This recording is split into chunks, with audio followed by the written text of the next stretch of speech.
शिव शंभो जय शिव शंभो जय शिव शंभो जय शिव शंभो जय शिव शंभो जय शिव शंभो।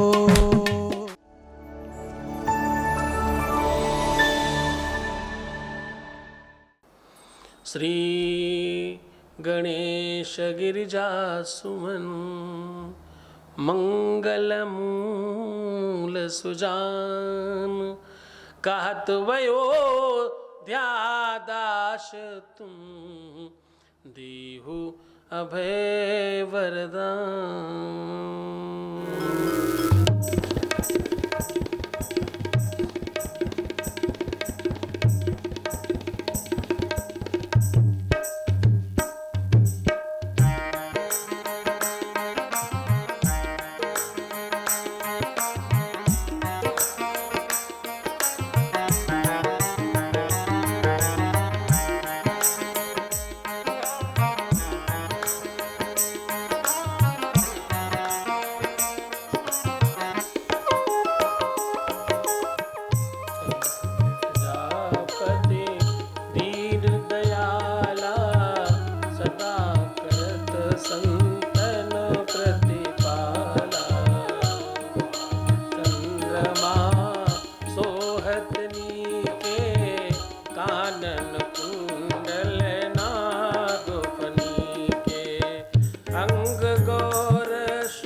छवि को देखी नाग मन मोहे नामात की हवे दुलारी बामंग सोगत छवि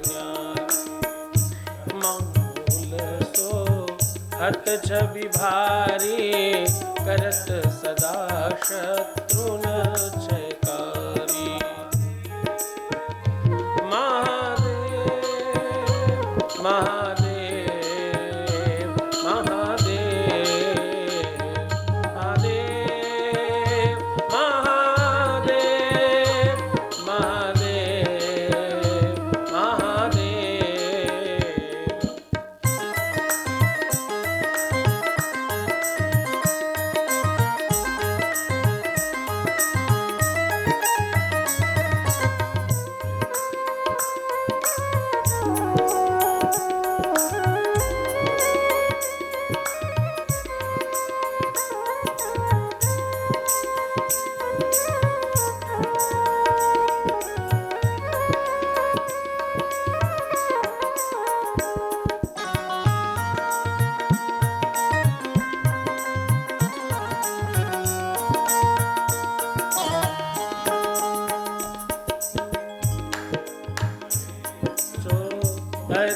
कैसे सागर मध्य कमल जैसे कार्तिक श्यामो और गणरावो या सभी को कही जात नका। मन जब ही जाय पुकारा तब ही दुख प्रभु आप निवारा। महादेव महादेव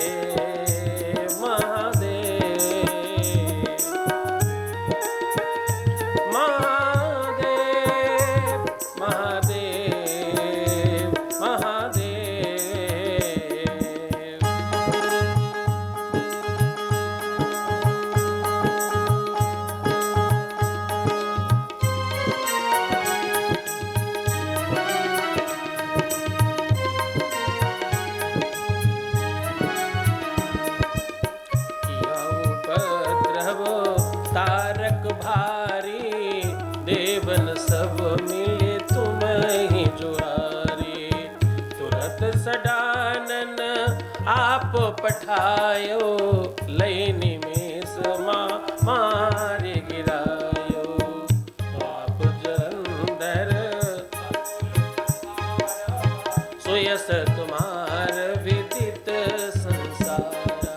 देव महादेव महादेव महादेव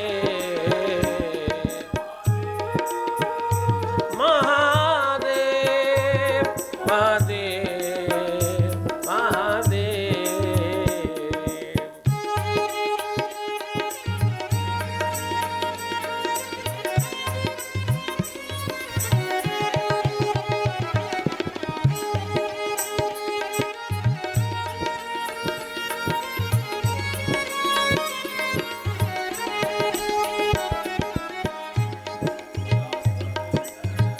युद्ध मचाए तब ही कृपा कर लीनु बचाए।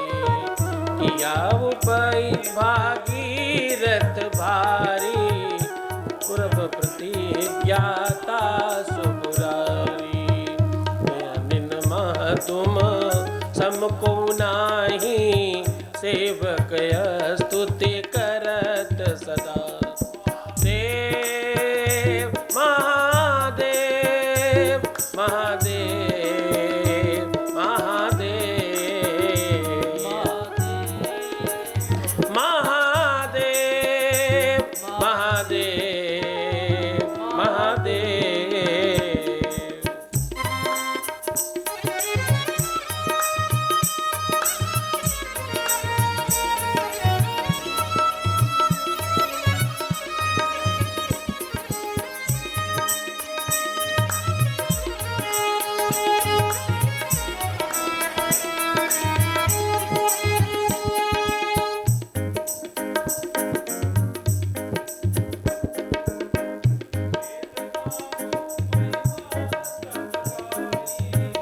अगत अनादि भेद नहीं पाई प्रगति उगति मन धन दे ज्वाला।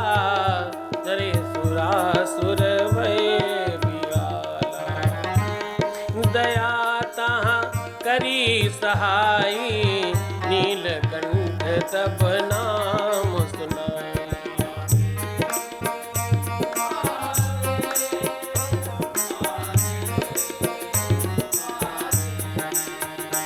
महादेव महादेव महादेव महादेव।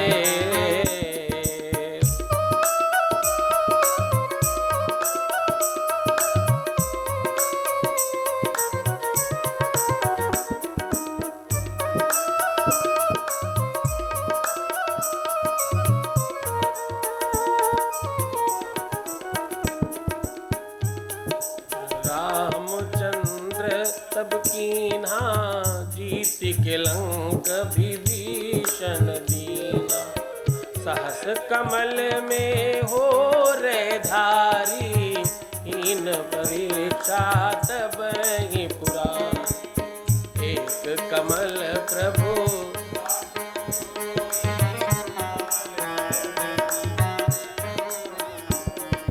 देव महादेव महादेव महादेव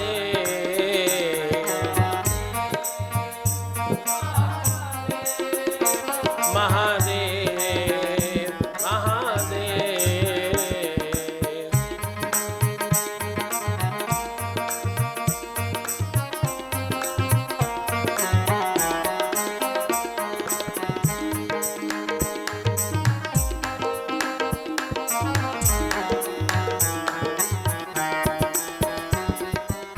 कठिन भक्ति देखी प्रभु शंकर भय प्रसन्न दिए इच्छित वर।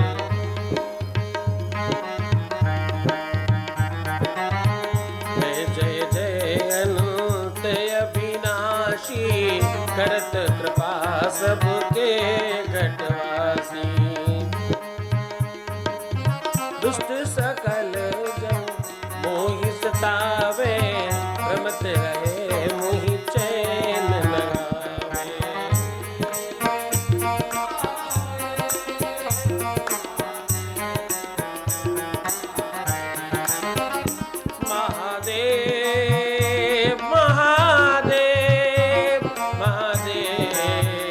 महादेव। त्राहि त्राहि मैं नाथ पुकारो, यह अवसर गुणियानो। ले त्रिशूल शत्रुन को मारो, आन उबारो। महादेव महादेव महादेव महादेव महादेव महादेव महादेव। मातु पिता भ्राता सब कोई, संकट में पूछत नहीं कोई।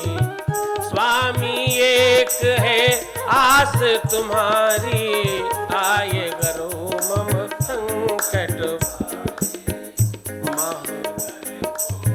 देत सदा ही जो कोई जाचे, सो फल पाही।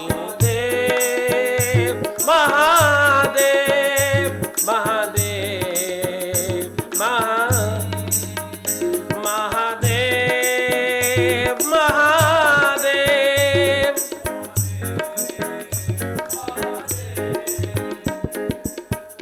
स्तुति के ही विधि करो तुम्हारी, क्षमहु नाथ अब चूक हमारी।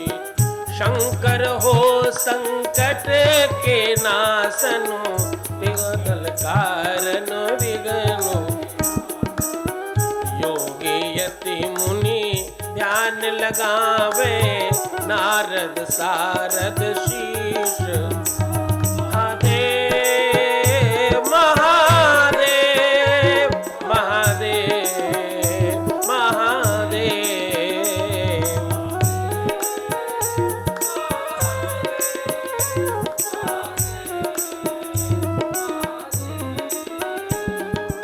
नमो नमो जय नमो शिवाय, सुर ब्रह्मादिक पार।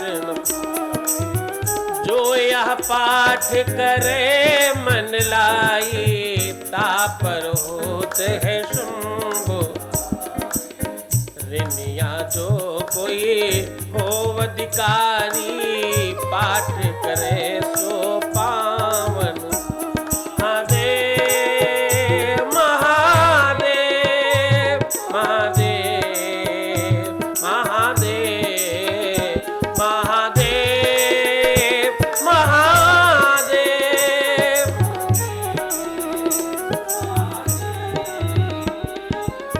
पुत्रहीन कर इच्छा कोई, निश्चय शिव प्रसाद ते। पंडित त्रयोदशी को लावे, ध्यान पूर्वक होम। त्रयोदशी व्रत करे हमेशा, तन नहीं ताके। महादेव महादेव महादेव महादेव।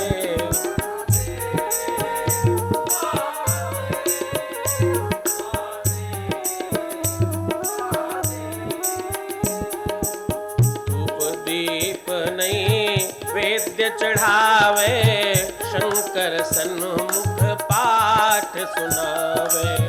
जन्म जन्म के पाप नसावे, संत शिवपुर में कहे अयोध्या दास तुम्हारे, आय करो मम संग। महादेव महादेव महादेव महादेव महादेव महादेव महादेव। नित्य नेम कर प्रात ही, पाठ करो 40। तुम मेरी मनोकामना, पूर्ण करो जगदीश। मगसर छठ हेमंत ऋतु संबत 64 जान स्तुति 40 शिवही पूर्ण कीन कल्याण। काशी विश्वनाथ अवगरधानी महादेव की गाथा शिव महापुराण। समुपस्थित श्रोता वृंद, माताएं, बहनें, बेटियां, बच्चियां, बाल गोपाल, शिशु, छोटे भाई बहन, बंधु सखा, बुजुर्गवार एवं विद्वान, संत महात्मा, अमलात्मा, सिद्धात्मा, योगी, यति, मुनि, ऋषि और ऋत्विज, ब्राह्मण, विज्ञ, विद्वान, धनिकों में अग्रणी, श्रेष्ठ, पत्रकार एवं सरस्वती के लाडले, कला से अपने जीवन को अंतरंग करने वाले संगीतज्ञ आदि इत्यादि, आप सभी को नमः शिवाय। कथा वो जो व्यथा हरती है, कथा वो जो महादेव का दर्शन कराती है, कथा वो जो भक्ति रस घोलती है, कथा वो जो जीवन को संपूर्ण बनाती है। जीवन सहज हो असहज हो, दोनों में शिवरस घोलने का जो काम करती है वो शिव महापुराण है। शिव महापुराण के संदर्भ में एक बहुत महत्वपूर्ण बात आपको जाननी चाहिए। जीवन में तुम कुछ भी काम करो, जीवन में किसी भी स्तर पर तुम्हारा जीवन चल रहा है, एकदम कोई समस्या नहीं है। तुम स्वयं को जान नहीं रहे हो, ये बड़ी समस्या है। तुम स्वयं को समझ नहीं पा रहे हो, ये सबसे बड़ी समस्या है। शिव महापुराण कहती है कि तुम कुछ ऐसी जगह हैं, इन चंद जगहों पर आपको मौन रहना चाहिए। ध्यान से समझिएगा, कुछ चंद जगह ऐसी हैं जहां तुम्हें मौन हो जाना चाहिए, जहां तुम्हें शांत हो जाना चाहिए, जहां तुम्हें कम से कम बातचीत करनी चाहिए। सबसे पहली जगह, जब तुम सत्संग सुन रहे हो तो तुम्हें वहां शांत हो जाना चाहिए, तुम्हें वहां मौन हो जाना चाहिए, तुम्हें अपने अंदर की यात्रा शुरू करनी चाहिए और खुद को समझने का प्रयत्न करना चाहिए। कथाओं के साथ अपने को अंतरंग करने का प्रयत्न कीजिए और प्रयास कीजिए कि आप कथाओं में अंदर डूब सके। कथाओं को अपने जीवन में डालकर देखने की कोशिश करें और शांत हो जाएं। जब आप शांत होते हैं, जब आप मौन होते हैं, तो सत्य मानिए आप सबसे ज्यादा बोल रहे होते हैं और सबसे ज्यादा कुछ चल रहा होता है आपके अंदर। बोलकर तुम बहुत सारी मशीनें बंद कर देते हो, मौन रहकर बहुत सारी मशीनों को तुम काम पर लगा देते हो। इसलिए सबसे पहले कथाओं में, प्रवचनों में, सत्संग में, ध्यान में, योग में, समास में और किसी बुजुर्ग के पास बैठकर शांत रहना, किसी विद्वान के पास बैठकर, किसी गुणी जन के पास बैठकर, किसी श्रेष्ठ जन के पास जब बैठना तो शांत रहना, ताकि तुम्हें कुछ प्राप्त हो सके। वरना सामने से एक आवाज आएगी, कौन सुनेगा, किसे सुनाऊं। इसीलिए चुप रहते हैं, तो किसी को बोलने देना, तुम शांत रहना। असली जानकार और असली विद्वान वही हो सकता है, असली वक्ता वही हो सकता है जो अच्छा श्रोता है। जिसने सुना नहीं, जिसने समझा नहीं, वो कुछ नहीं जान सकता। अधिकतर लोगों के बारे में जब तुम कुछ बताते हो और उनकी कमियां बताते हो तो वो बुरा मान जाते हैं। तुम ये काम ऐसे मत करना, ऐसे किया करो। क्यों ऐसे करें तो क्या दिक्कत है? प्रश्नोत्तरी हो तो गीता, कोई प्रश्न करे कोई उत्तर दे तो ये गीता है। और कुतर्क हो रहा हो तो, अनर्गल प्रश्न किए जा रहे हो तो महाभारत। सम्यक प्रश्न किए जाएं तो गीता, असम्यक प्रश्न किए जाएं तो महाभारत। युद्ध है।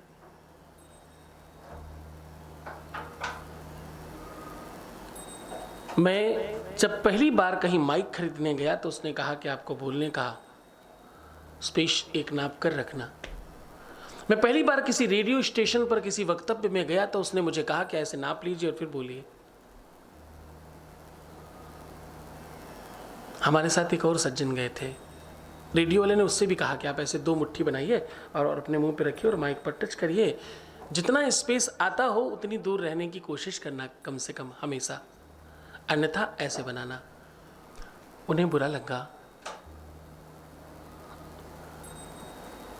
उस रेडियो जॉकी ने, जो एक्चुअली वो अनाउंसर था, उसने बड़ी अच्छी बात कही, वो सुनने लायक थी मुझे। उसने कहा देखो, रामायण में लिखा है, निंदक नियरे राखिए, आंगन कुटी छवाए।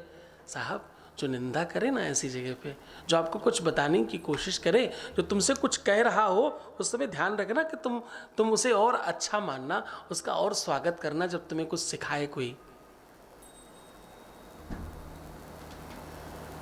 मास्टर सलीम है, बहुत बढ़िया गाते हैं और वो पूरा मुंह खोल कर और गला ऊपर करके गाते हैं ताकि उनकी आवाज कंठ से और नाभि से आए। जब तुम्हें कुछ सीखने का मौका मिले तो तुम मौन हो जाना, ये कहा जा रहा है।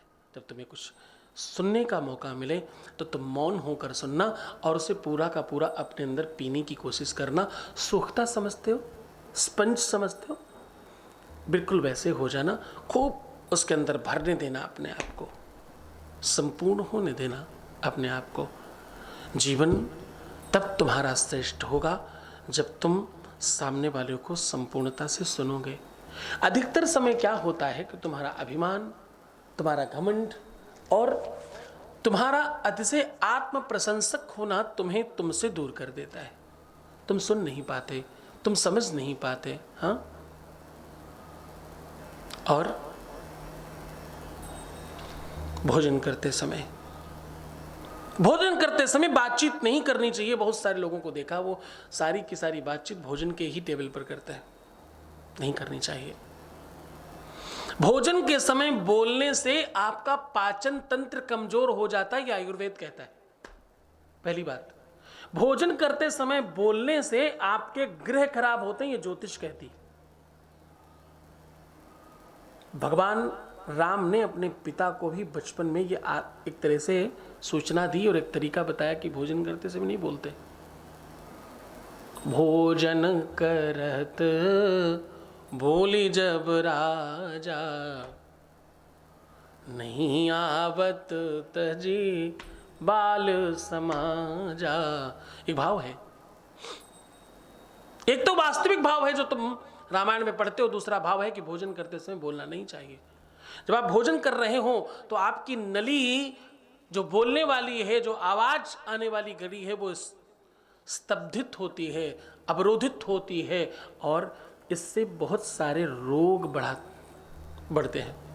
अन्न दूषित होता है, रोग बढ़ते हैं, अन्न दूषित होता है, शारीरिक व्याधियां बढ़ती हैं, कंठ से संबंधित विकार होने की बड़ी संभावनाएं होती हैं।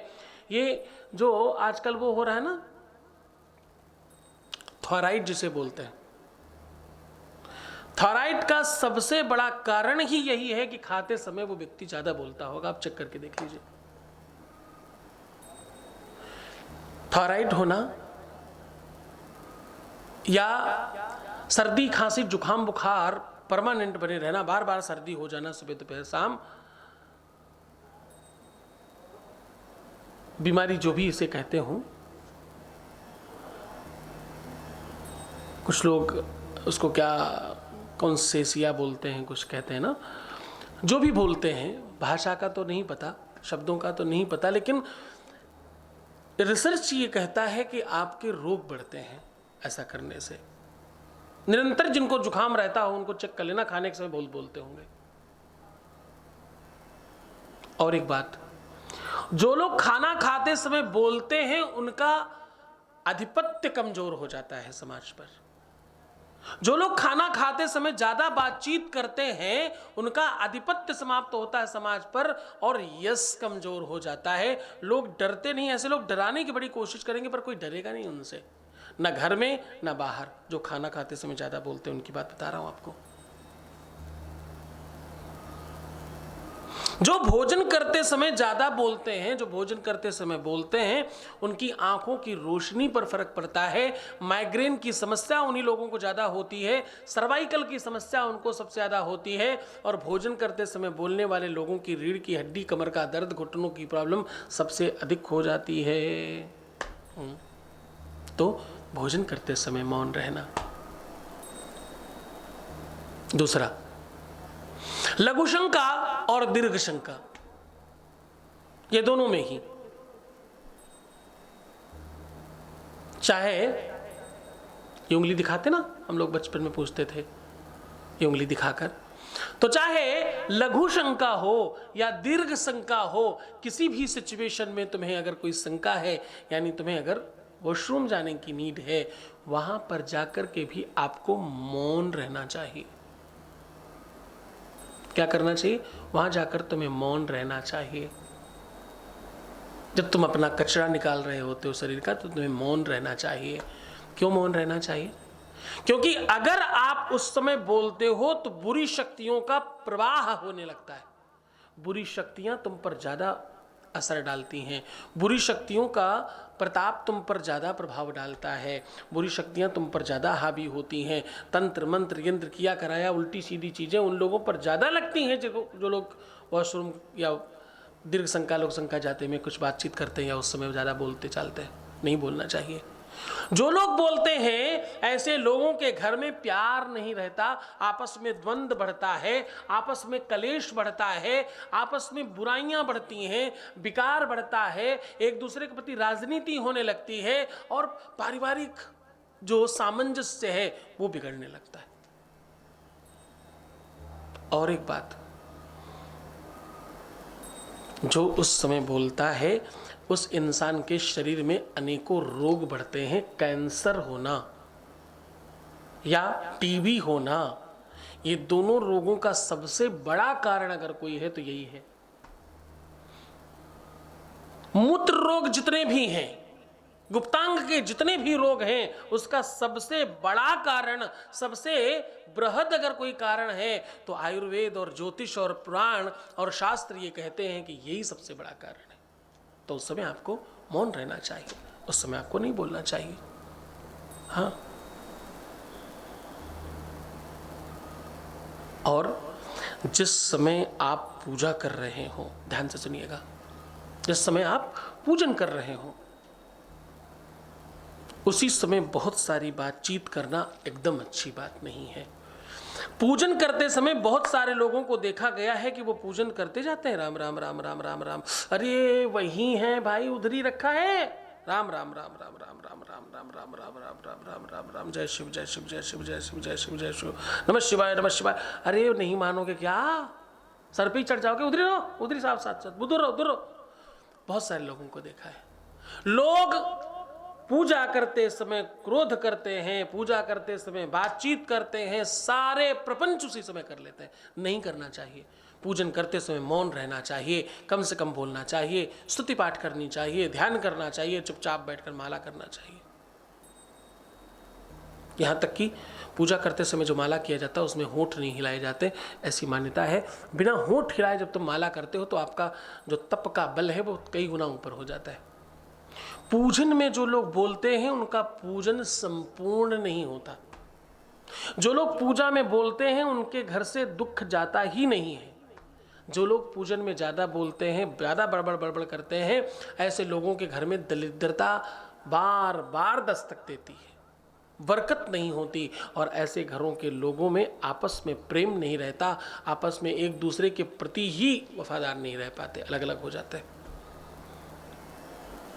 प्रेम का अभाव होता है, झगड़ों का प्रभाव होता है, सामंजस्य खत्म होता है, प्रेम समाप्त होता है और एक दूसरे के दुश्मन होने लगते हैं, एक दूसरे की ही काट करने लगते हैं और सब खराब होने लगता है। और आपकी पूजा सफल नहीं होती, आपकी पूजा सार्थक नहीं होती, आपकी पूजा फलीभूत नहीं होती। इसलिए उस समय भी आपको मौन रहना चाहिए, वहाँ आपको बातचीत नहीं करना चाहिए। अगली जगह, जब आप अपने पार्टनर के साथ सहवास कर रहे होते हैं, जब आप संभोग कर रहे होते हैं, ध्यान से समझना, इस बात पर लोग बात नहीं करते, करना चाहिए। जब आप सहवास कर रहे होते हैं उस समय भी आपको अधिकतर इधर उधर की बातचीत नहीं करनी चाहिए। ये प्रकृति का वो नियम है, ये प्रकृति की वो व्यवस्था है जिस व्यवस्था से दो लोग एक होते हैं। ये वो व्यवस्था है जिसे परमात्मा ने तुम्हें प्रसाद स्वरूप में दिया है, और आप प्रकृति का वो काम कर रहे हैं, अपने ही जैसे लड़का या लड़कियों को जन्म देने की व्यवस्था को आप आगे बढ़ा रहे हैं। पति पत्नी आपस में जब संसर्ग करते हैं तो प्रेम बढ़ता है। अवस्था कोई भी हो, पति पत्नी का प्रेम वास्तविकता में तब प्रगाढ़ और गाढ़ा होता है जब उनके सहवास निरंतर होते हैं। गृहस्थ जीवन और सन्निस्त जीवन में एक ही बड़ा अंतर है। खाना पीना, रहना, उठना, बैठना तो सब दोनों तरफ होता है। एक ही अंतर है, सन्निस्त गक्षंतम, सन्यासी होना, गृहस्थ होना, ये दोनों में सिर्फ एक ही अंतर है। एक में सहवास करते हैं और एक में सहवास नहीं करते। और सहवास करना ये कोई पाप नहीं है। बहुत सारे लोग पूछते हैं, सहवास व्रत में कर सकते हैं क्या? सहवास किसी खास समय में कर सकते हैं क्या? 100% कर सकते हैं साहब, 100% कर सकते हैं आप। एक पत्नी सदा ब्रह्मचारी, एक पत्नी सदा सती, ऐसी कहावत है। अगर आप अपने पति परमेश्वर के साथ, अपनी पत्नी देवी के साथ सहवास में हैं तो धर्म कहता है, पुराण कहता है, शास्त्र कहता है कि आप कभी भी किसी भी परिस्थिति में, किसी भी स्थिति में और किसी भी स्थान पर अगर आप ये काम करते हैं तो आपको पाप नहीं लगता, पुण्य लगता है। इसमें कोई पाप नहीं है। आपके जीवन में प्रेम बढ़ता ही इसी से है। पति पत्नी एक रहते ही इसी वजह से है। ये बड़ा कारण है, महत्वपूर्ण कारण है, इस पर बात होनी चाहिए।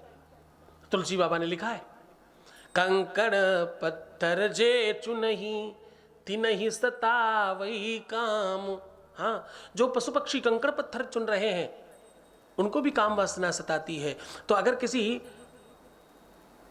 सही भोजन करने वाले को काम वासना लगती है और वो अपने ही जीवन साथी के साथ सहवास करता है तो इसमें पाप नहीं है किसी तरीके का। ये ईश्वरीय देन है और ये नेचर कॉल है अगर इंग्लिश में कहें तो। इसे विशुद्धता के साथ, पूरी ईमानदारी के साथ करना चाहिए आपको। लेकिन उस समय अनर्गल किसी प्रकार के प्रलाप नहीं करने चाहिए, इधर उधर की बातचीत नहीं करनी चाहिए। उस समय भी आपको मौन रहने की कोशिश करनी चाहिए। बोलना है तो उससे संबंधित कोई बातचीत करो, उसी समय पूरा प्रपंच लेके मत बैठो, आपका प्रेम कमजोर हो जाएगा। तो उस समय आपको मौन रहना चाहिए। मेरे माई बाप, समझने का प्रयत्न करना, सकारात्मक ले लोगे तो ये भाषा, ये व्यवस्था तुम्हें बड़ी लगेगी। इन जगहों पर मौन रहने वाले व्यक्ति को शिव चरणों में अनुराग बढ़ता है और शिव भक्ति होती है। जीवन विशुद्ध और शुद्ध होता है, जीवन उत्कृष्ट होता है और आपके जीवन में बल बढ़ता है। जो तुम चाहते हो तुम्हें मिलने लगता है। एक बार बोलिए ना, मेरा हर पल, मेरा हर क्षण शिवमय हो रहा है और सुखमय हो रहा है। हाँ, भगवान शिव की दो पुत्रियां हैं, लोग कम जानते हैं। दोनों पुत्रों के बारे में सबको पता है कि दो पुत्र हैं भगवान शिव के, एक गजानन गणेश और एक कार्तिकेय यानी स्वामी कुमार। इन दोनों के बारे में आप सब बहुत अच्छे से जानते हैं। वैसे तो एक पटकथा के अंतर्गत ऐसी मान्यता है कि बाबा गणेश को पार्वती ने लक्ष्मी को गोद दे दिया था। दीपावली क्यों मनाते हैं, ध्यान से सुनना और नोट कर लेना ये चीज। दीपावली क्यों मनाते हैं? दीपावली में गणेश और लक्ष्मी की पूजा क्यों होती है? गणेश लक्ष्मी आपस में कौन है, एक साथ क्यों पूजा करते हैं? और जिस दिन लक्ष्मी प्राप्ति करनी हो उस दिन गणेश और लक्ष्मी की पूजा क्यों करनी? लक्ष्मी के साथ गणेश की पूजा का क्या महत्व है और क्या कहानी है, क्यों ऐसा करते हैं और इसके करने से क्या होता है, वो बता रहा हूं। एक बार लक्ष्मी को अपने मन में, विवेक में अभिमान हुआ, जो कि लक्ष्मी को ऐसा लगा कि मैं ही सर्वस्व हूं, मेरे अलावा तो कुछ नहीं है। लक्ष्मी की आरती में लिखा है, तुम बिन यज्ञ न होता, वस्त्र न हो पाता, खानो पान का वैभव सब तुमसे गाता। जय जय जय जय लक्ष्मी माता। मन नहीं घबराता, सब संभव हो जाता। तो लक्ष्मी को लगा कि मेरे बगैर तो दुनिया में कुछ नहीं है, मैं ही सर्वश्रेष्ठ हूं और मैं कंप्लीट हूं। उन्होंने विष्णु से कहा कि मेरे बराबर तो कोई नहीं है। विष्णु जी ने कहा, नहीं देवी, तुम अपूर्ण हो अभी। देवी, तुम अभी पूर्ण नहीं हो। एक स्त्री, एक महिला, एक पत्नी तब संपूर्ण होती है जब उसको संतान हो जाती है, जब वो मां बन जाती है, और तुम अभी मां नहीं बन सकी, इसलिए तुम अपूर्ण हो, तुम पूर्ण नहीं हो। ये बात लक्ष्मी को बड़ा अंदर से कुंठित हुई लक्ष्मी, और ये बात उनके मन में बहुत लगी। ये वास्तविकता में लक्ष्मी ने कई एक बार कैलाश जाकर माता पार्वती को थोड़ा हल्का समझने की कोशिश की कि भाई आपके पास तो कुछ नहीं, रहने को घर तक नहीं है, हाँ, हमारे पास देखो क्या नहीं है। तो विष्णु ने कहा, देखो इसका समाधान सिर्फ और सिर्फ माता पार्वती कर सकती हैं, भगवान शिव कर सकते हैं। उनसे आप प्रार्थना करो, उनसे निवेदन करो। उनसे अगर आप निवेदन करोगे तो वो जरूर सुनेंगे आपकी बात। शिव पुराण कहती है, लक्ष्मी ने अनन्य भाव से शिव और पार्वती की पूजा की। पूरी श्रद्धा और पूरे विश्वास से माता पार्वती की पूजा करी। माता पार्वती की पूजा करने के बाद वो प्रसन्न हुई और अपने पुत्र गणेश को लक्ष्मी जी को गोद दे दिया कि जाओ लक्ष्मी जी, गणेश पर उतना ही अधिकार तुम्हारा होगा आज से जितना मेरा है। जाओ लक्ष्मी, ये तुम्हारे भी पुत्र कहलाएंगे। इनका एक नाम विनायक भी होगा, क्योंकि ये विनय से आपको मिले हैं, इसलिए एक नाम इनका विनायक पड़ेगा। माता लक्ष्मी ने सहस्त्र स्वीकार किया है और गणेश को आशीर्वाद दे करके गणेश से कहा कि जो भी भक्त मेरी पूजा तुम्हारे साथ करेगा उसके घर में मैं निवास करूंगी, उसके घर में मैं वास करूंगी। इसी भावना से दीपावली के दिन गणेश और लक्ष्मी की पूजा की जाती है। लक्ष्मी को अगर स्थिर करना है, घर में बनाए रखना है, घर में लक्ष्मी का आवागमन बना रहे, ऐसी भावना रखनी है, तो गणेश लक्ष्मी की पूजा करनी चाहिए। जिस दिन गणेश जी लक्ष्मी के घर आए उसी दिन दूसरी तरफ भगवान राम 14 वर्षों के बाद अयोध्या वापस आए, दीपोत्सव हुआ और उसी दिन, क्योंकि ये विष्णु अवतारी हैं, उसी दिन इन्होंने लक्ष्मी को गणेश के साथ पूजन कर अपने अयोध्या में वैभव और संपदा बढ़ाने के भाव से लक्ष्मी और गणेश की पूजा स्टार्ट करी, शुरुआत करी। शिवपुराण कहती है कि जो भी भक्त दीपावली में मैया लक्ष्मी के साथ में गणेश का पूजन करता है उसके घर में लक्ष्मी सदा बनी रहती हैं। एक महत्वपूर्ण बात, दीपावली में जो लोग नहीं करते वो एक खास बात बता रहा हूं। दीपावली में धनिया की पंजीरी का बड़ा महत्व है। अगर तुम स्थायी धन चाहते हो, अगर धन में बढ़ोतरी चाहते हो, अगर तुम चाहते हो कि तुम्हारा व्यापार बहुत बढ़िया हो, तुम्हारा व्यापार बहुत बड़ा हो, तुम बहुत अच्छे इंसान और धनाढ्य संपन्नवान और खूब लग्जरियस लाइफ जियो और तुम्हारे जीवन में कभी लक्ष्मी की कोई समस्या ना आए, तुम रोग मुक्त हो करके और ऋण से मुक्त हो करके खूब संपन्न जीवन जी सको, तो तुम्हें दीपावली के दिन धनिया की पंजीरी का भोग लगाना चाहिए।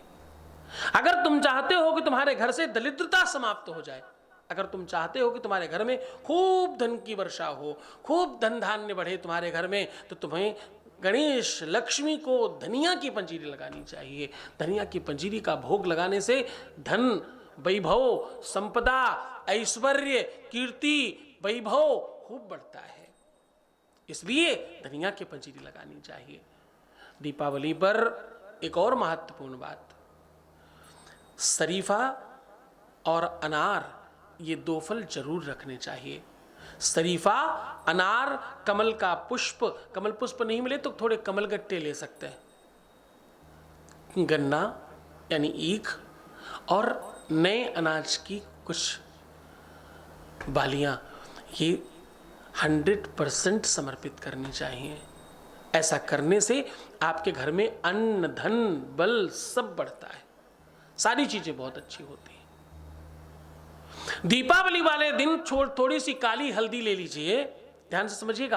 अब आपको वो उपाय बता रहा हूं जिस उपाय से आपके अपने हर रुके हुए काम कंप्लीट हो जाएंगे। आपका अगर काम रुक रहा है, अगर आपको हर जगह अवरोध लग रहा है, अगर आपको ऐसा लगता है कि हर तरफ से लोग आपके दुश्मन बन रहे हैं, कोई आपका सहयोगी नहीं है, कोई आपका सपोर्ट नहीं कर रहा है, आपको लगता है कि मेरा शायद समय ठीक नहीं चल रहा है, शायद मेरे ग्रह नक्षत्र अच्छे नहीं हैं, आपको अगर ये लगता है कि पता नहीं क्यों सब बंधा बंधा सा लगता है चारों तरफ से, मानो सब तरफ से बांध दिया गया हो, घर में रुकने का मन नहीं करता हो, घर में आने जाने का मन नहीं करता हो, तो आज एक उपाय बता रहा हूं, इसे पूरे मन से कर लेना। एक काले कपड़े में काली हल्दी और कौड़ियां जितने भी रंग की आपको मिल जाएं, काली, लाल, सफेद मिलती हैं वैसे, जो आपको मिल जाए। कौड़ी समझते हैं आप, वो एक रत्ती आती है जिसे घुंघुचू भी कहा जाता है, वो ले लीजिए। ये सब 5-5 की संख्या में लेना है आपको, वो ले लीजिए। कमलगट्टे 5 ले लीजिए और थोड़ी सी खड़ी धनिया ले लीजिए।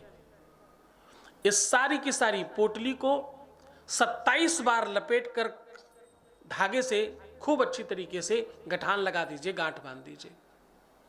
इस पोटली को गणेश और लक्ष्मी के बीच में दबाकर रखना है, थोड़ा दोनों मूर्तियों से थोड़ा दबा दीजिएगा, वही स्थापित कर दीजिए। पूरा का पूरा पूजा हो जाने के बाद जो आपने दिया जलाया है, दिया हमेशा दाहिनी तरफ जलाया जाता है, दिया जो जलाया है उसके ऊपर 3 बार उतार कर अपने ही मुख्य द्वार पर या जहां पर आप धन, पैसा, वैभव, अपना जेवरात रखते हैं वहां रख दीजिए।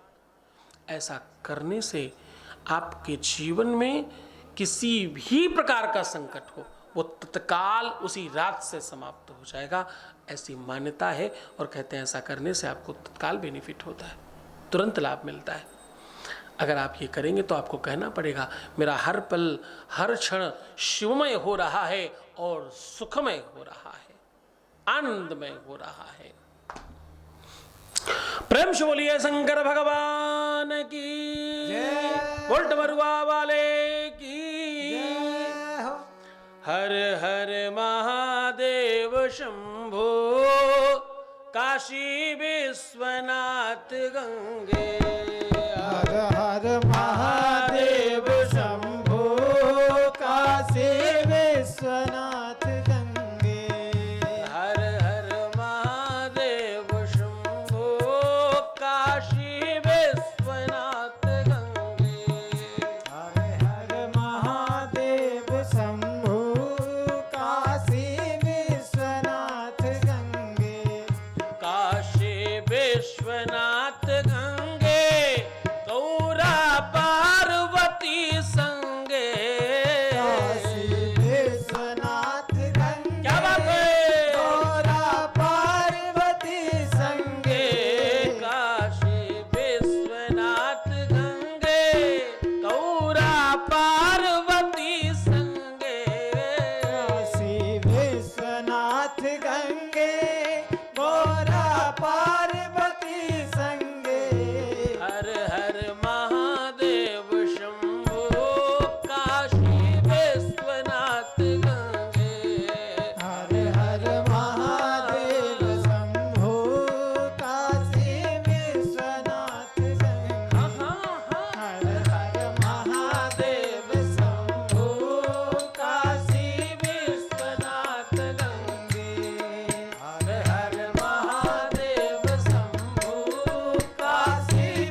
तुम्हारी याद आती है, बताओ क्या करे शंभो, बताओ।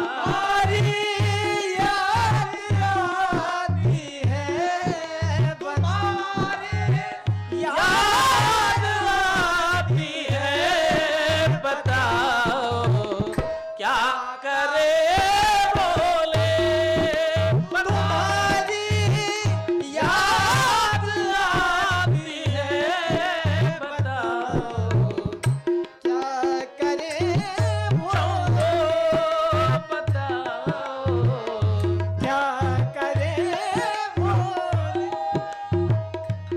हर हर महादेव शंभो, काशी विश्वनाथ गंगे। हर हर महादेव शंभो, काशी विश्वनाथ गंगे। हर हर महादेव शंभो, काशी विश्वनाथ गंगे। हर हर महादेव शंभो, काशी विश्वनाथ गंगे। हर हर महादेव शंभो, काशी विश्वनाथ गंगे। हर हर महादेव काशी विश्वनाथ गंगे। हर हर महादेव शंभो, काशी विश्वनाथ गंगे। शंभो। काशी विश्वनाथ गंगे। हर हर महादेव शंभो, भोले काशी विश्वनाथ गंगे। हर हर महादेव शंभो, काशी विश्वनाथ गंगे। काशी विश्वनाथ गंगे। हर हर महादेव शंभो, काशी विश्वनाथ गंगे।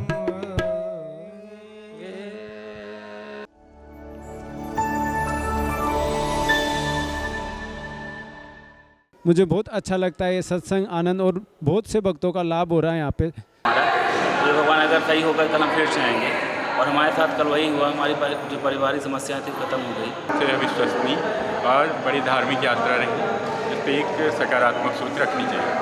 और उनके जो वाणी सुनी, आज मंत्रमुग्ध हो गए हम। मतलब मुझे बड़ा अच्छा लगा गुरु जी के वाणी सुन करके, और ऐसा लगा कि बाकी सत्य में, धारा में सत्य है, और गुरु जी से बहुत मिलकर बहुत अच्छा लगा।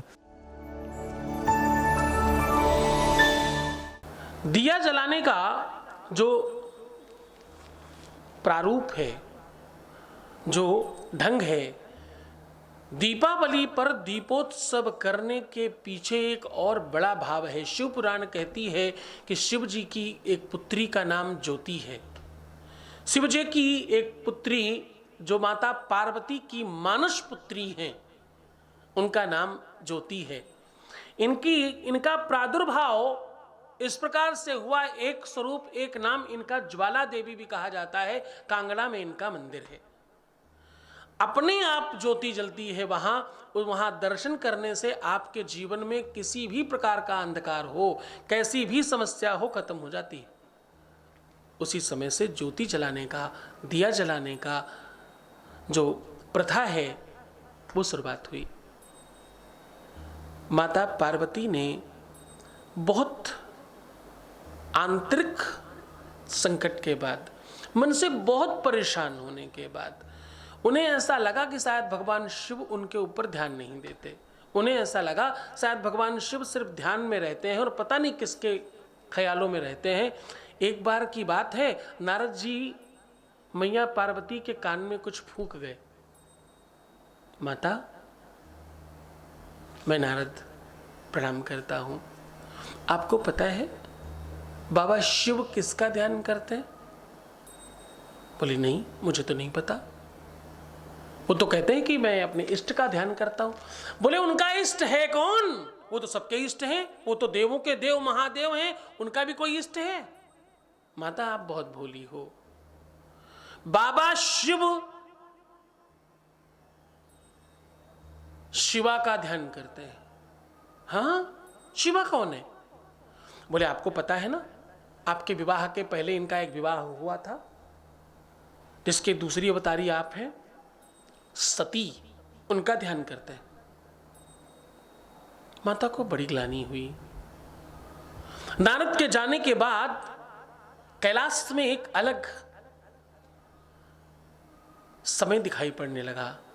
एक ऐसा माहौल, एक ऐसी स्थिति उत्पन्न हो गई जहां पर हर कोई स्तब्ध है। माता ने एक दो बार पूछा, बाबा ने टाल दिया। एक स्त्री के जीवन में सबसे ज्यादा तकलीफ अगर कोई आती है तो वो तभी आती है जब उसको ये लगे कि उसका संपूर्ण जो है, उसका अस्तित्व जो है, उसका अभिमान जो है, उसका अपना जो है, वो किसी और के बारे में सोचता है, किसी और से मिलता है, किसी और से बात करता है और वो किसी और का है। एक स्त्री का जीवन और एक उसका अभिमान तब चूर चूर हो जाता है, तब टूट जाता है जब उसे लगता है कि उसके जीवन में जो सब कुछ है वो किसी और का कुछ है।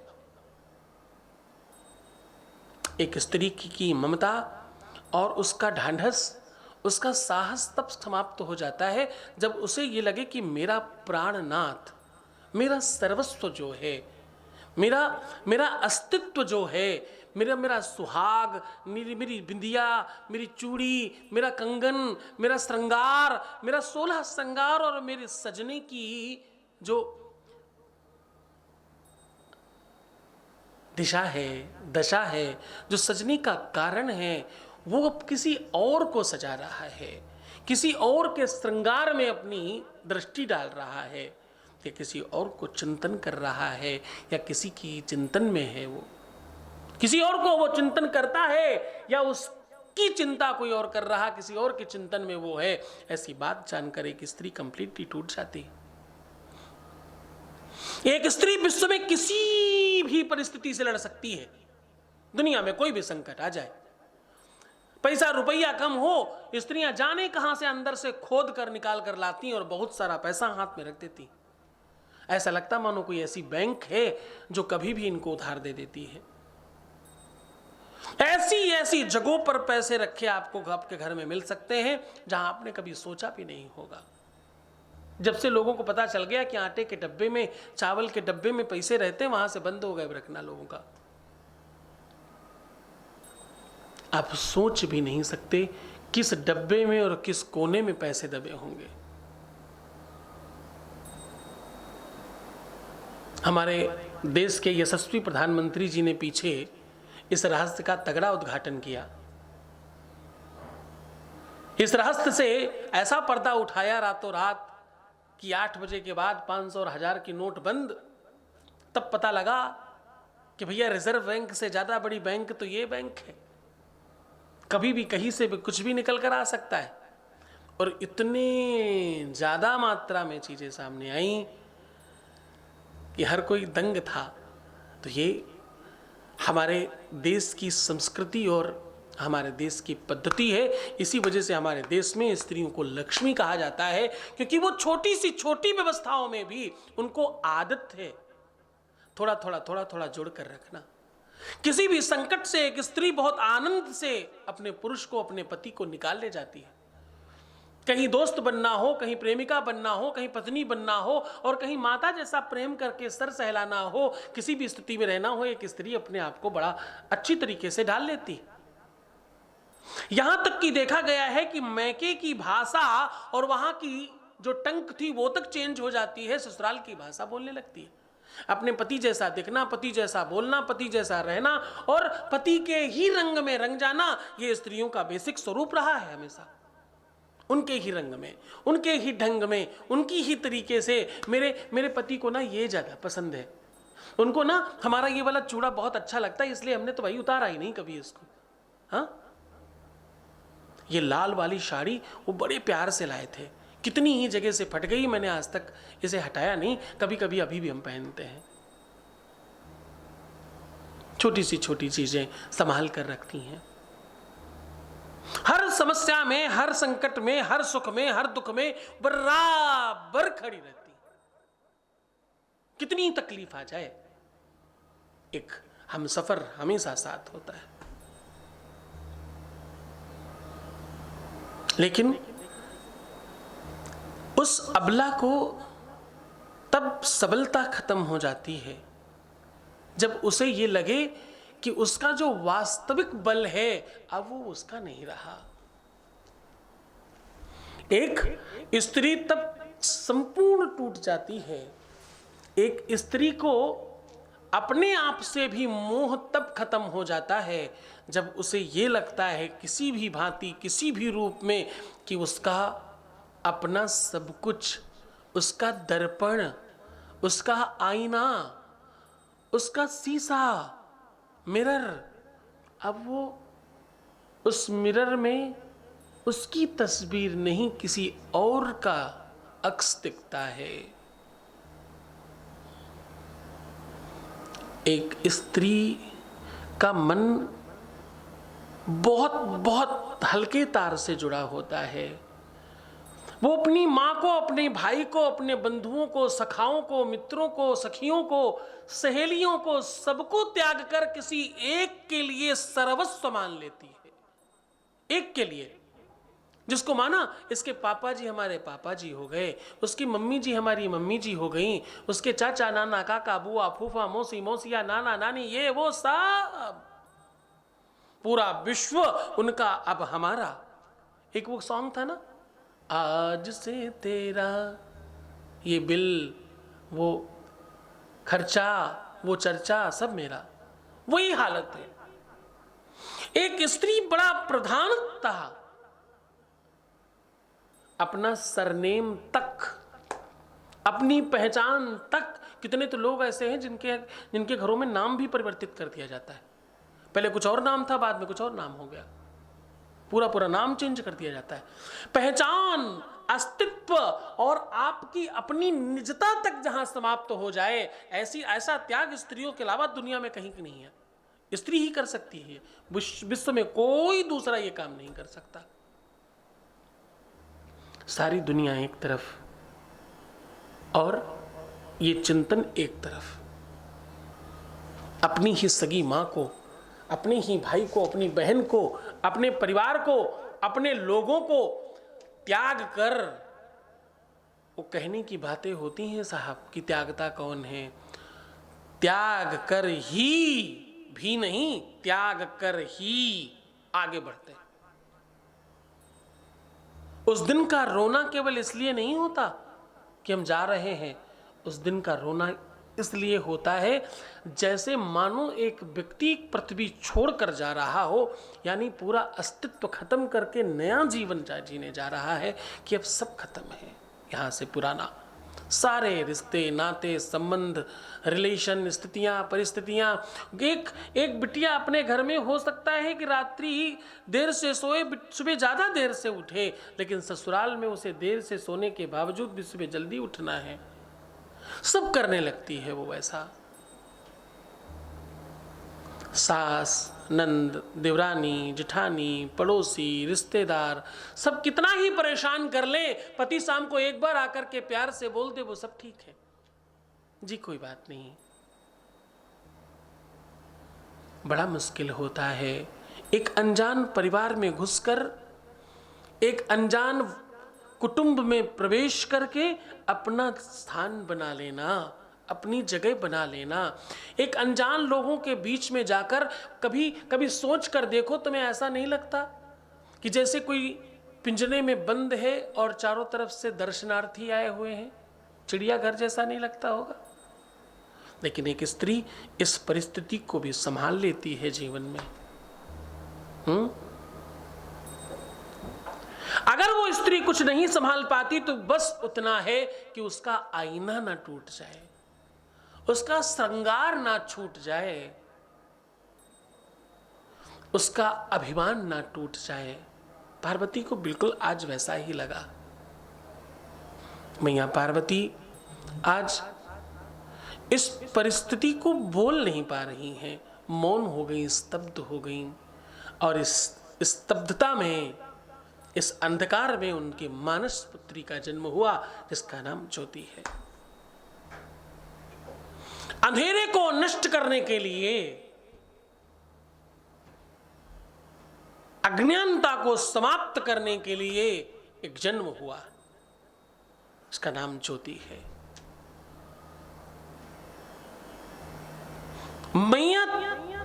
पार्वती की और ज्योति का संवाद हुआ। यह बड़ा महत्वपूर्ण प्रसंग है। माता पार्वती को ज्योति ने वो दृश्य दिखाया, वो आत्मदर्शन कराया, जिस दर्शन के बाद माता पार्वती का प्रेम भगवान शिव से पहले से और अधिक बढ़ गया। माता सुनो अपनी पूरब कहानी, पूरब कहानी, तुम थी सती बा शिव ज्ञानी, तुम थी सती बा प्रभु ज्ञानी। बाबा शिव ज्ञानी यही थे और तुम ही सती थी, तुम्हारा ही स्मरण करते हैं भगवान शिव। अनेकों प्रकार से ज्योति ने समझाया है। माता पार्वती ने ज्योति को स्थापित किया और ज्वाला देवी के नाम से आज हिमाचल में, साउथ में कई जगह उनकी पूजा होती है। जो लोग अपने घर में ज्योति जलाते हैं, दिया जलाते हैं, वो साक्षात भगवान शिव को प्रसन्न करते हैं और अपने जीवन में दाम्पतिक सुख की प्राप्ति करते हैं। दिए में चौमुखा दिया जलाइए और सब दियों का पूर्व पश्चिम उत्तर दक्षिण मुख रखिए और थोड़ी सी मिश्री डाल दीजिए। ऐसा जलाकर भगवान शिव के पास रखिए। 7 चावल के दाने नीचे रखिए, ऊपर दिया रखिए और बाबा से प्रार्थना करिए ओम नमः शिवाय कह के, मेरा दाम्पतिक जीवन ठीक करना बाबा। हे ज्योति, मैं तुम्हें स्थापित कर रही हूँ, मेरा दाम्पतिक जीवन, मेरा मैरिटल लाइफ अच्छा कर देना। ऐसा प्रार्थना कर वो दिया जलाएं तो आपका दाम्पतिक जीवन अच्छा होगा, आपका दाम्पतिक जीवन मधुर हो जाएगा, आपका दाम्पतिक जीवन बेहतर बनेगा। अगर दीपावली में आप दिया जला रहे हैं तो आप अमुक संख्या में जलाना, सम नहीं विषम संख्या में जलाना। 5, 7, 11, 21, 51, 101, 108 जैसे भी आपको बने, विषम संख्या रखने की कोशिश करना। दिया प्रयत्न करना, जितने भी खाने योग्य तेल है सबका इस्तेमाल कर सकते हो तुम। ये जो मोमबत्ती उत्ती जलाते हो ना, ये मत जलाना, कम जलाओ पर दिया जलाओ। दिया का महत्व है। दीपावली में मोमबत्ती इत्यादि नहीं जलानी चाहिए। कम सामर्थ्य है, थोड़े कम जलाओ पर दिया जलाओ। मिट्टी का दिया हो, अंदर तेल हो, बढ़िया बत्ती लगी हो, ज्योति स्थापित होती है आपके घर में। जिन घरों में ज्योति स्थापित होती है वहां लक्ष्मी, सुख, शांति, वैभव और संपन्नता बढ़ती है। पूरे प्रेम से इस काम को करना। और हाँ, घर में जब दीपावली में तुम दिया जलाना शुरू करते हो तो पहले दिए आपको भगवान के पास जलाने चाहिए और उसमें ज्योति देवी को स्थापित करना चाहिए, फिर जलाना चाहिए। जब तुम पूजा में दिया जलाते हो तो उसको पहले आवाहित करना चाहिए अक्षत डालकर, उसके बाद पूजा शुरू करनी चाहिए। ऐसा करने से तुम्हारा जीवन सुखमय होता है, तुम्हारे जीवन से अंधकार दूर होता है, अज्ञानता दूर होती, कंफ्यूजन दूर होता है, डिप्रेशन समाप्त होता है। और अगर तुम्हारे किसी भी रिश्ते में, किसी भी संबंध में कोई डाउट है, किसी को कोई भ्रमित है, कोई गलत सोच कर बैठा है, इस वजह से सब खराब है, वो ठीक हो जाएगा अगर आप इस पद्धति से उपाय करोगे। पूरे मन से, पूरी श्रद्धा, पूरे विश्वास के साथ करोगे तो तुम्हें कहना होगा मेरा हर पल, हर क्षण शिवमय हो रहा है और सुखमय हो रहा है। बोलो शंकर भगवान की जय। नमः शिवाय, नमः शिवाय।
से बोलो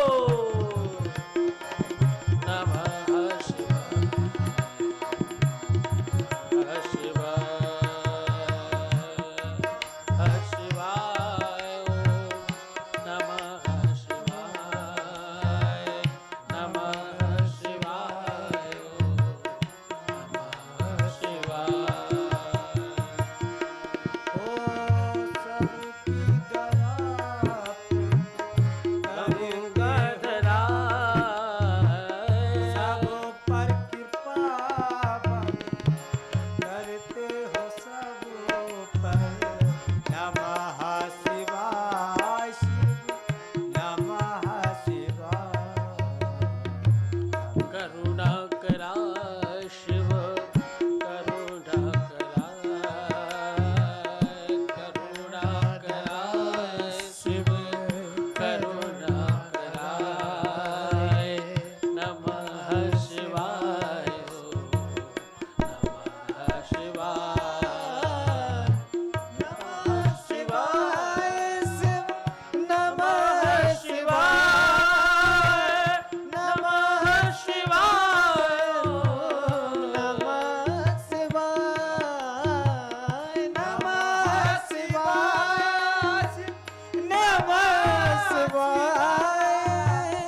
शिव की कृपा से हर किसी को सब कुछ मिलता है, जरा देखिए इन्हें क्या मिला है।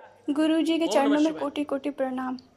गुरुजी, मैं पहले से बहुत ठीक हो गई हूँ, मेरी लाइफ में पहले से सब कुछ बेटर चल रहा है। गुरुजी, जो आपने मेरे लिए किया है ना, वो कोई इंसान तो नहीं कर सकता। आप भगवान हो, साक्षात भोलेनाथ हो गुरुजी। ओम नमः शिवाय। बहुत धन्यवाद, बहुत आशीर्वाद। परमात्मा शिव आपके जीवन की हर इच्छाओं की पूरी करे। जय हो। यहां मांगने से नहीं, बिना मांगे बाबा सब कुछ दे देता है, सब कुछ देता है। जरा देखिए इन्हें क्या मिला है। थैंक यू गुरुजी। गुरुजी के चरणों में कोटि कोटि प्रणाम। मैं गुरुजी सोच भी नहीं सकती कि ऐसा कुछ होगा मेरे पास। गुरुजी, आपकी असीम कृपा से मुझे मेरा सब कुछ मिल गया। थैंक यू सो मच गुरुजी। बहुत धन्यवाद, बहुत साधुवाद, बहुत आशीर्वाद। परमात्मा शिव आपकी इच्छाओं की पूर्ति करे। नमः शिवाय। जिसको कहीं कुछ भी नहीं मिला हो, जिसकी हर मनोकामना आज तक पूरी हुई ही ना हो, जिसको कभी कुछ मिला ही नहीं हो, उसको भी इस दरबार से मिलता है। जरा देखिए ये क्या कह रहे हैं। गुरुदेव, आपके चरणों में ओम नमः कोटि शिवाय। कोटि नमन। बहुत धन्यवाद गुरुदेव, आपकी वजह से सब कुछ ठीक हो रहा है। आपके आशीर्वाद से सब कुछ अच्छा हो रहा है। बहुत धन्यवाद, बहुत साधुवाद, बहुत आशीर्वाद। परमात्मा शिव आपके हर मनोरथ की सिद्धि करे। आप जो मांगे आपको जरूर मिलता रहे। ओम नमः शिवाय। जीवन बहुपयोगी हो, आप श्रेष्ठ बने, आप आनंदित हों, आप शिखरस्थ हों, आपका जीवन बहुत बृहत हो और आप जीवन में आनंदित लेते रहें। इन शब्दों के साथ आज की कथा यहीं विराम करते हैं। कल फिर शिव महापुराण में आगे बढ़ेंगे और भगवान महादेव की गाथा फिर से गाएंगे। ओम नमः शिवाय। आरती उतारूं शिव शंभो, मेरी भी तो स्वीकार करो। आरती उतारूं शिव शंभो, मेरी भी तो स्वीकार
कष्टों को मिटाते हैं बाबा। सुख संपत्ति देते हैं बाबा, कष्टों को मिटाते हैं बाबा। सुख संपत्ति देते हैं बाबा, कष्टों को मिटाते हैं बाबा। सुख संपत्ति देते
समस्तानि धर्माणि वर्तमान्याशन्ना ते हनाकं महिमाना सर्वपूर्वे साध्याः सन्ति देवाः।